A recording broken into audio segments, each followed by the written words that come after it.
At 62 years old, Elaine Wilson appeared to be just another ordinary office manager approaching retirement age. She drove a 10-year-old Toyota, lived in a modest 3-bedroom house in the suburbs of Chicago, and wore the same beige cardigan to work at least twice a week. Nothing about her suggested wealth or privilege, and that's exactly how she wanted it.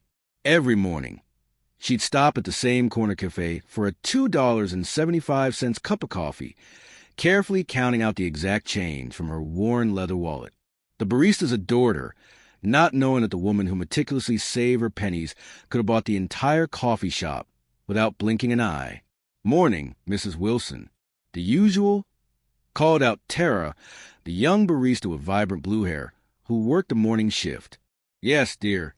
"Thank you," Elaine replied with a warm smile, pushing her silver-rimmed glasses up the bridge of her nose. As she waited for her drink, she scrolled through her phone, checking her investment portfolio, something she did religiously each morning. The numbers on the screen would have shocked anyone peering over her shoulder. $4.7 million. But Elaine quickly locked her screen as her coffee arrived. What no one knew, not her co-workers, not her neighbors, and certainly not her son Marcus, was that Elaine Wilson was a millionaire many times over. Her modest appearance and careful spending habits masked a fortune accumulated through decades of disciplined investing and shrewd financial decisions. It was a secret she had maintained diligently for years, especially from her only child. As she sipped her coffee and headed to work that morning, she had no idea that her carefully constructed world was about to collapse. Today would be her last day at Wilson and Associates law firm, no relation to her. Just a coincidence she found amusing. After 25 years of loyal service, budget cuts had made her position redundant, and soon her relationship with her son would be tested in ways she never imagined. The relationship between Elaine and her son Marcus had always been complicated. When her husband Thomas died 15 years ago, something changed in their dynamic. Thomas had been the mediator, the glue that held their family together through difficult times. Without him, the distance between mother and son grew, nurtured by Marcus's increasing materialism and Elaine's inability to connect with him on things that truly mattered. Elaine came from humble beginnings, the daughter of a factory worker and a seamstress in rural Illinois. She had learned the value of a dollar early in life, watching her parents stretch every paycheck to feed their family of 5. When she met Thomas Wilson in college, she was working 3 part-time jobs to pay her tuition. Thomas came from a similar background, but had received a full scholarship for his academic excellence. Together, they promised each other they would build financial security, but never lose sight of what mattered most: family integrity and helping others. When Thomas received a small inheritance from an uncle, instead of spending on a nicer apartment or a new car, they invested at the first step in building their fortune. "Wealth isn't about what you spend," Thomas would often say. "It's about what you keep and how you grow it." Those words became their mantra as they lived below their means, invested wisely, and watched their money multiply. By the time their son Marcus was born, they had already accumulated significant wealth, but they were determined not to raise a spoiled child who took money for granted. Unfortunately, their plan didn't quite work out as intended. Despite their efforts to instill financial responsibility in their son, Marcus grew up with a sense of entitlement that concerned both parents. He attended expensive private schools where he was surrounded by children of visibly wealthy families. While his classmates arrived in luxury vehicles and boasted about their ski vacations in Aspen, Marcus couldn't understand why his parents insisted on a middle-class lifestyle. "Why can't I have what everyone else has?" became his constant refrain. Thomas and Elaine made a critical mistake in their parenting. They never fully disclosed their financial situation to Marcus. They wanted him to develop his own work ethic, but without understanding the full picture, he simply believed his parents were stingy or, worse, struggling financially compared to his friends' families. After Thomas died unexpectedly from a heart attack, Elaine continued their tradition of living modestly. But Marcus, now an adult with his own developing real estate business, grew increasingly embarrassed by what he perceived as his mother's frugality. He didn't want clients or friends seeing his mother in her sensible shoes and department store clothes. He didn't understand why she refused to upgrade her lifestyle or move to a more prestigious neighborhood. "Mom, "You don't need to live like this anymore," he would say during his increasingly rare visits. "Dad's been gone for 15 years. You can stop pinching pennies now." Little did he know that Elaine's investment portfolio had grown substantially since Thomas's death. Her financial advisor had often suggested she could easily afford to retire and live luxuriously for the rest of her life. But Elaine found purpose in her routine, in her work, and in the simple life she had created for herself. The fortune she had built with Thomas was her security, yes, but also a powerful secret that she held closer ace in the hole for when she might truly need it. Music shifts to more serious tone. The morning Elaine was called into the managing partner's office, she knew something was wrong. Harrison Wilson, again no relation, looked uncomfortable as she took a seat across from his imposing mahogany desk. "Elaine," he began, his fingers interlaced tightly, "you've been an incredible asset to this firm for 25 years. Your dedication and attention to detail have been nothing short of exceptional." She knew what was coming. Budget cuts had been rumored for months, and at 62, she was the most senior non-attorney staff member. "But I'm afraid we're going through some significant restructuring," Harrison continued, confirming her suspicions. "Your position is being eliminated. We're offering a generous severance package, 6 months' salary plus extended health benefits." He slid a folder across the desk. "I want you to know this has nothing to do with your performance. You've been exemplary." Elaine nodded calmly, surprising herself with her lack of emotion. Perhaps deep down, she had been ready for this moment. "I understand, Harrison. These things happen." "You're taking this remarkably well," he noted, relief evident in his voice. She smiled softly. 25 years is a long time. Perhaps this is a universe telling me it's time for something new. As she packed her personal items into a cardboard box that afternoon, her collection of elephant figurines, family photos, and the Boston fern she kept alive for 12 years, she felt a strange mix of emotions. There was sadness, certainly. This office had been her second home for a quarter-century. But there was also a flutter of excitement, a sense of possibility she hadn't experienced in years. That evening, sitting alone in her kitchen with a cup of chamomile tea, she made a decision. She would tell Marcus about losing her job. Perhaps this could be a chance to rebuild their relationship. He was 35 now, a grown man running his own business. Maybe he would offer emotional support, or even help her figure out her next chapter. Soft piano music plays. "You did what?" Marcus's voice echoed to the phone so loudly that Elaine had to hold it away from her ear. It was not the response she had hoped for. "I didn't do anything, Marcus. The firm is downsizing." "These things happen," she explained patiently. "Mom, you're 62. Who's going to hire you now? What were you thinking?" Elaine's patience thinned. "I wasn't thinking anything. I was laid off. It wasn't my choice." "Well, you should have seen it coming and started looking for another job months ago. What about your mortgage? Your bills? Your retirement?" His voice grew increasingly panicked. "You don't have enough saved up, do you?" "I knew this would happen." Elaine closed her eyes and counted to 10 silently. Marcus had always assumed she was financially vulnerable. She had never corrected this misapprehension, partly because she and Thomas had agreed not to flaunt their wealth, and partly because after Thomas died, the subject never seemed worth addressing. Now, she wondered if that had been a mistake. "Marcus, I'll be fine. I have some savings, and the severance package is generous.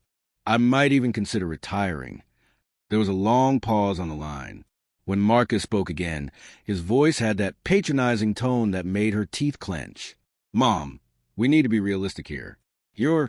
Some savings isn't going to cut it. Look, I've been thinking for a while that your house is too big for just you anyway. Why don't you sell it? You could move in with Kelly and me until you figure things out." Kelly was Marcus's third wife, a woman 15 years his junior, who had never made any effort to build a relationship with Elaine. The thought of living under their roof made Elaine cringe. "That's very kind, but unnecessary. I love my home, and I can afford to keep it. Can you, though?" "Really?" His tone sharpened. "Because Dad left me in charge of looking after you, and I can't do that if you're being stubborn about your situation." Elaine bristled. Thomas had done no such thing. In fact, he had made Elaine the executor of his will and left everything to her.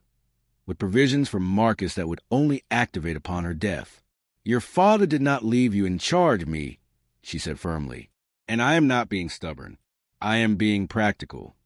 Practical will be accepting that you need help." Marcus shouted, "I'm coming over tomorrow, and we're going to go through your finances.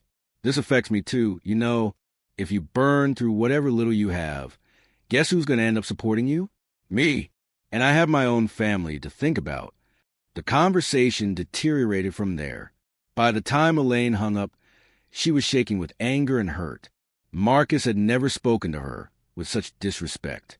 In his mind, she was already a burden of financial liability he needed to manage. True to his word, Marcus arrived the next day, uninvited, and bringing with him a real estate agent friend. "Marcus, what is this?" Elaine demanded as he walked through her door, without so much as a hello, a strange woman in a business suit trailing behind him. "This is Sandra. She's going to give us an estimate on your house. The market's hot.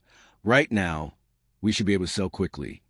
Elaine stood rooted to the spot, momentarily speechless with shock. Then, finding her voice, she stepped directly in front of the real estate agent. "I'm sorry you've wasted your time, Sandra, but my house is not for sale. Marcus did not have my permission to bring you here." The woman looked uncomfortable, glancing between mother and son. Perhaps I should wait outside." Once Sandra had retreated, Elaine turned to her son, anger burning in her chest. "How dare you? This is M.Y. Home, and I have not agreed to sell it." Marcus's face hardened. "Mom, you're being irrational. You have no job, probably very little saved, and you're about to become a financial burden on everyone around you. Dad would be so disappointed in how you handled your money." The mention of Thomas was a low blow, and both of them knew it. Elaine felt tears spring to her eyes, but blinked them back furiously. "Your father will be disappointed, all right," she said quietly, "but not with me." "Whatever," Marcus scoffed. "Here's the deal. Either you agree to sell this house and move in with us until you're back on your feet, or you're on your own. I'm not going to watch you drive yourself into poverty because of pride." "This has nothing to do with pride," Elaine insisted. "I am perfectly capable of managing my own affairs." "Clearly not." Marcus laughed derisively. "You got yourself fired at your age with no backup plan. That's the definition of poor management." Their argument escalated, voices rising, years of unspoken resentments bubbling to the surface. Finally, Marcus delivered his ultimatum. "Sell the house and accept my help, or don't expect anything from me when you're destitute." "I mean it, Mom. I'm done enabling your poor decisions." Elaine stood tall, her voice steady despite the storm of emotions inside her. "Then I guess we have nothing more to discuss. Please leave my home." "Fine," Marcus snapped, grabbing his keys from the counter. "But don't come crying to me when the bank forecloses.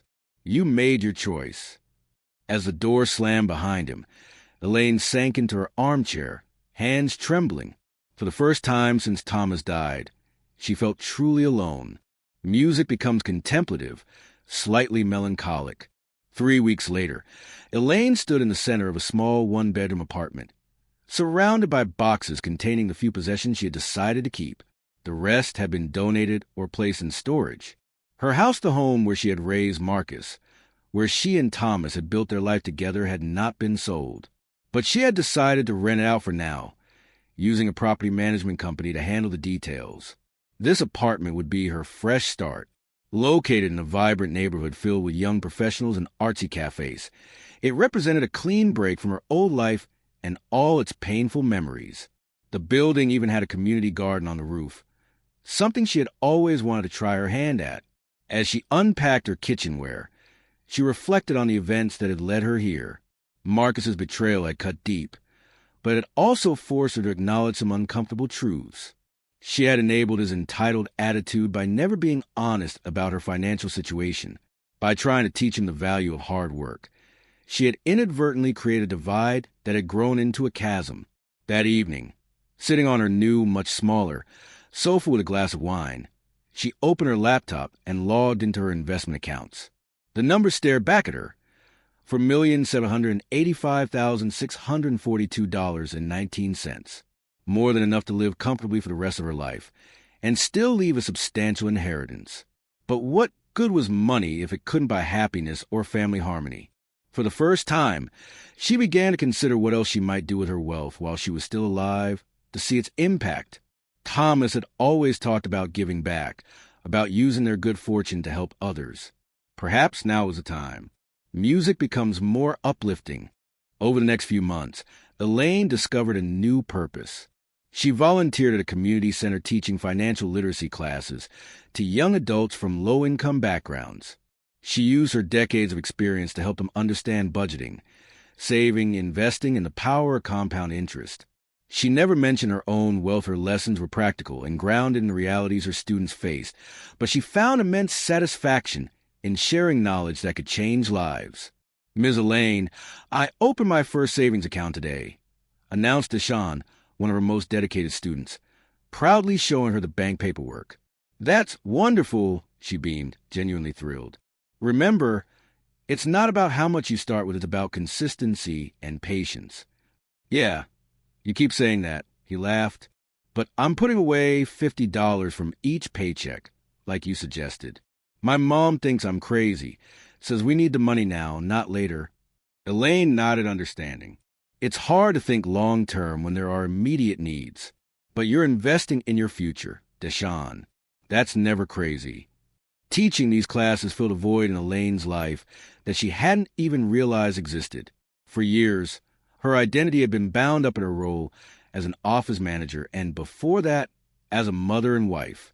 Now, she was finding new meaning as a mentor and guide to young people who reminded her of herself at their age, determined, hopeful, but lacking the financial knowledge that could change their trajectories. She also began exploring other interests she had neglected over the years. She joined a watercolor painting class, started attending jazz concerts in the park, and even tried salsa dancing, though she quickly decided that wasn't for her. Free from the constraints of her 9-to-5 job and her big empty house, she felt lighter and more vibrant than she had in years. As for Marcus, she had not heard from him since their argument.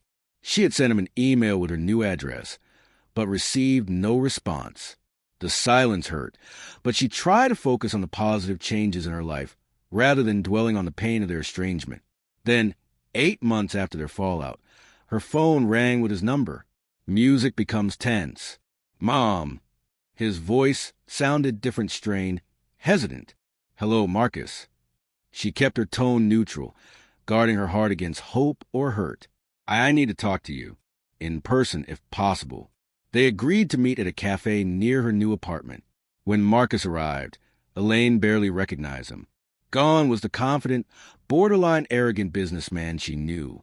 This Marcus looked tired, with dark circles under his eyes and a slump to his shoulders that spoke of defeat. After awkward greetings and placing their orders, he got straight to the point. "My business is failing," he admitted, staring into his coffee cup rather than meeting her eyes. The Westbrook Development Project fell through when the main investor backed out. "I've got contractors demanding payment, a bank loan coming due, and no cash flow." He finally looked up at her, desperation clear in his gaze. "I know I have no right to ask after how I treated you, but I need help, Mom. I'm about to lose everything." Elaine studied her son's face, seeing both the arrogant man who had thrown her out and the little boy who used to run to her with skinned knees. She felt a complex mix of emotions: vindication, concern, lingering hurt, and maternal love that had never completely disappeared despite everything. "I see," she said carefully. "And what kind of help are you looking for?" He winced at her cool tone, but pressed on. "Financial help. A loan. I need about $200,000 to keep everything afloat until I can find another investor. I know it's a lot, but I'm desperate. I wouldn't ask if there was any other option." "And where exactly do you think I would get $200,000? She asked, one eyebrow raised. "You were quite convinced I was on the brink of poverty the last time we spoke." Marcus had the grace to look ashamed. "I thought maybe you sold the house after all, or took out a home equity loan. I notice you're living in an apartment now." "I rented out the house," she corrected him. "I needed a change of scenery after our last conversation." He flinched. "Mom, I'm sorry about that." I was stressed and worried about you, and I handled it all wrong. I never should have spoken to you that way." Elaine regarded him skeptically. "You were worried about me? Or worried about potentially having to support me?" "Both," he admitted after a moment's hesitation. "But I was wrong. You seem to be doing fine, without my help. Meanwhile, I'm the one falling apart." He laughed humorlessly. "Ironic, isn't it?" Elaine sat back, considering her options. This was a pivotal moment. She could reveal her secret and help him financially, or she could let him face the consequences of his business decisions. The latter might teach him valuable lessons about humility and resilience, but it would also mean watching her only child suffer. After a long pause, she made her decision. "I'll help you, Marcus, but not with a check written here and now. I want you to come with me to see someone tomorrow morning." Relief flooded his face. "Thank you, Mom. Whoever it is, wherever we need to go, I'll be there." Music builds with anticipation. The next morning, Elaine led a confused Marcus into a sleek downtown office building. The elevator whisked him to the 47th floor, where Hartman Financial Advisors was etched on glass doors. An elegant receptionist greeted Elaine by name. "Good morning, Mrs. Wilson. Mr. Hartman is expecting you." Marcus shot his mother a questioning look, but followed her silently into a large corner office with floor-to-ceiling windows overlooking the city. A distinguished man in his 60s rose from behind his desk to greet them. "Elaine, always a pleasure." He shook her hand warmly before turning to Marcus. "And this must be Marcus. I've heard so much about you over the years." "Marcus, this is Robert Hartman," Elaine explained. "He's been my financial advisor for over 30 years. He was your father's advisor, too." Marcus shook the man's hand, clearly confused. "Nice to meet you, but I don't understand why we're here." "Have a seat, both of you." Robert gestured to the chairs facing his desk. Once they were settled, he looked to Elaine. "How would you like to proceed?" Elaine took a deep breath. "I think it's time for full transparency. Please show Marcus my portfolio." Robert nodded and turned his computer screen so both of them could see it. With a few keystrokes, he pulled up a comprehensive overview of Elaine's financial holdings. Marcus leaned forward, his eyes widening as he took in the information. The screen showed multiple investment accounts, real estate holdings, stocks, bonds, and cash reserves. At the bottom, a total figure, $4,852,719.34. Marcus's jaw literally dropped. He looked from the screen to his mother and back again, unable to form words. "Your mother has been one of our most successful clients," Robert explained, a hint of pride in his voice. "She and your father built this portfolio together, starting with very little. After Thomas passed, Elaine continued their investment strategy with remarkable discipline. She's outperformed most of our clients consistently." I don't understand," Marcus finally stammered. "You're a millionaire? All this time?" Elaine nodded. "Your father and I always believed in living below our means and investing the difference. We wanted to build security for our future and yours. But why didn't you tell me?" His voice cracked with emotion, shock, confusion, and a touch of anger. "Why let me believe you were struggling?" "We never said we were struggling," she corrected gently. "You assumed that because we chose not to live lavishly. We tried to teach you the value of hard work and the difference between needs and wants. Perhaps we should have been more open about our finances as you got older, but by then, patterns were established. And after your father died," she sighed, "well, it never seemed like the right time." Marcus sat back in his chair, running his hands through his hair in disbelief. "All those times I worried about you, tried to get you to sell the house because I thought you couldn't afford it, you must have thought I was an idiot." "No," Elaine said firmly. "I thought you were concerned, in your own way. Misguided, perhaps, but coming from a place of care. Until I kicked you out," he said bitterly. "Some son I turned out to be." Robert, sensing the intensity of the moment, discreetly excused himself to give them privacy. When the door closed behind him, Elaine leaned forward. "Marcus, I'm not showing you this to make you feel guilty, although what you did was hurtful. I'm showing you because I want you to understand that money doesn't define who we are. Your father and I could have lived in a mansion or driven luxury cars, but we chose not to because those things weren't important to us. But they were important to me, he admitted quietly. I've always chased a lifestyle you and Dad could have had but didn't want. I thought you were being stingy or old-fashioned. I never understood. And now, she prompted, now I feel like I've been chasing the wrong things my whole life. He looked up, his eyes shining with unshed tears. I'm about to lose my business because I overextended, tried to build too big too fast. Meanwhile, you've quietly amassed a fortune by doing the exact opposite. Elaine reached across and took his hand. It's never too late to change course, Marcus. Will you help me? He asked, his voice small. Not just with money, but with understanding all this? Living differently? She squeezed his hand. I will, but I have conditions. Music becomes uplifting and hopeful. 3 months later, Elaine stood at the back of the community center classroom, watching with pride as Marcus addressed a group of young adults. The biggest mistake I made was equating success with showing off, he was saying. I bought the expensive car, the designer clothes, the big house, all to prove something to people who didn't really matter. And you know what? It nearly ruined me. The students listened attentively. Many of them came from neighborhoods where material possessions were often seen as the ultimate markers of success. Marcus's story resonated with them in ways Elaine's more abstract financial lessons sometimes didn't. My mom, who, by the way, is a real financial genius, and our family agreed to help save my business on one condition: that I join her in teaching these classes and actually practice what we preach. He glanced back at Elaine with a smile that contained equal parts gratitude and newfound respect. The loan she gave me came with the lowest interest rate I could get, but with strings attached. I had to downsize my lifestyle. No more luxury car, no more $500 dinners. And you know what? I don't miss those things nearly as much as I thought I would. After class, as they packed up their materials, Marcus turned to her. You know, Mom, I've been thinking, what if we expanded this program? There are so many people who need this knowledge. We could create online courses, reach people beyond just this community center. Elaine smiled, recognizing the entrepreneurial spark that he had inherited from his father.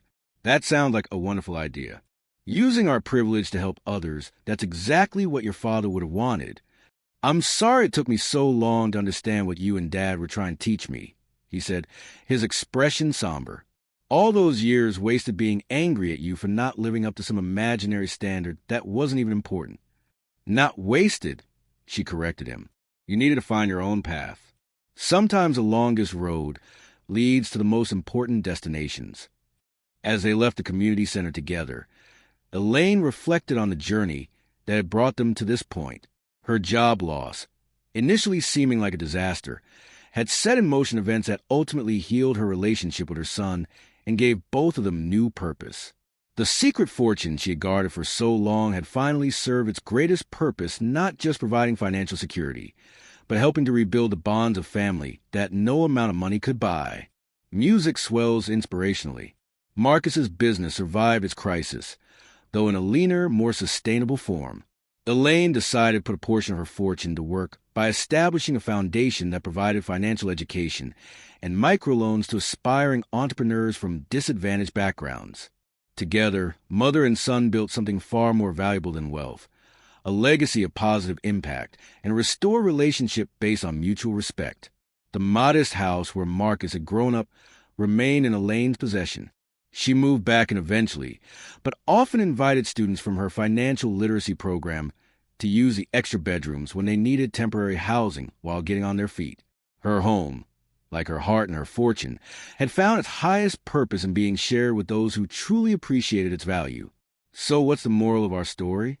Perhaps it's that true wealth isn't measured by the cars we drive or the houses we live in, but by the wisdom we gain and the lives we touch.